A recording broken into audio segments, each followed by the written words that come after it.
Dito rin ginagawa ang organic fertilizer na gumagamit ng dumi ng bulate at ng iba pang hayop na alaga sa farm. Ang anumang produktong maaaring ibenta ay binibili ng mga mangangalakal na dumadayo sa farm. Well, ang message ko para sa mga taga-probinsya muna, tulungan lang nila makipag-cooperate sila sa programa ng provincial government na Back to Basic. Dahil tayong mga Ilocano, masisipag yan eh. At tayong mga Pilipino, masipag naman tayong lahat. And marami tayong mga resources na hindi naman dapat kailangan i-import. Tipag lang, mabubuhay ang Pilipino. Dito sa Ilocos Sur kasi, meron tayong programa ngayon, yung tinatawag ko na SPEED, Sustainable Program of Enhancing Economic Development.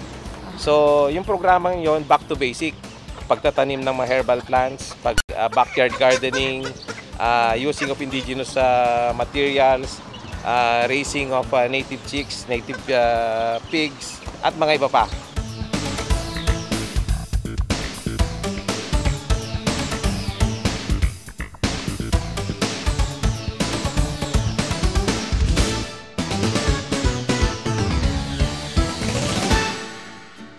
Habang tumatagal, lalong lumalaki at lumalawak ang Saso Chicken Farms dito sa Ilocos Sur. Umaasa kaming matutupad ang layunin na maging agritourism zone ito in the future. At kapag nangyari yon, lalo pang darami ang oportunidad para sa kaunlaran. Magbabalik pa si Ameline dito sa bagong maunlad na agrikultura. Agrikultura. Agrikultura. Masaganang kasyaman, kabukiran, kabundukan, kagubatan.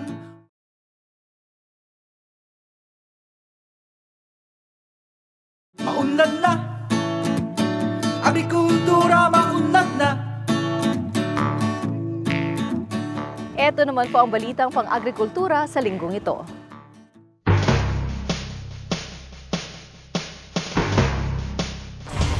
Muling pagsusuri sa hybrid seeds, ipinag-utos. Agriculture Secretary Yap, ipinag-utos ang retest ng hybrid seeds.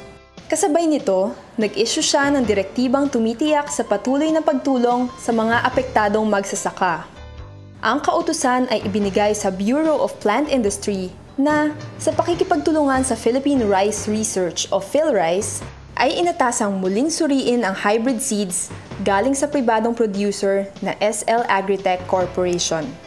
Ito ay sa harap ng naunang obserbasyon na may mga pananim na naudlot ang pagtubo at nagpakita ng kakaunting tillers. Ayon kay Yap, gagamitin ng BPI at PhilRice sa retest ang pasilidad ng International Rice Research Institute o IRI sa Los Baños. Inatasan rin ni Yap si Dr. Frisco Malabanan, ang National Coordinator ng GMA Rice Program, na patuloy na bigyan ng technical assistance ang mga apektadong magsasaka hanggang sa mag-anihan. Ito ay upang matamo nila ang mataas na produksyon sa pamamagitan ng cultural management practices na angkop sa uri ng hybrid seeds na tulad ng ipinoproduce ng SL Agritech. Hihingi ng DA sa SL Agritech na tumulong rin sa mga naapektuhang hybrid farmers. Ang mga direktiba ay ipinalabas ni Yap sa isang pagdinig sa nasabing hybrid issue. Ang pagdinig ay dinaluhan ng may 80 magsasaka mula sa Nueva Ecija na ang mga hybrid crops ay naapektuhan ng lamig at malakas na hangin. Ayon sa mga magsasakang dumalo, noong unay abnormal ang paglaki ng kanilang pananim. Subalit ayon din sa kanila, nakabawi naman ang mga natirang pananim matapos gamitan ng wastong cultural management methods na inendorso ng mga monitoring teams sa pangunguna ng Department of Agriculture.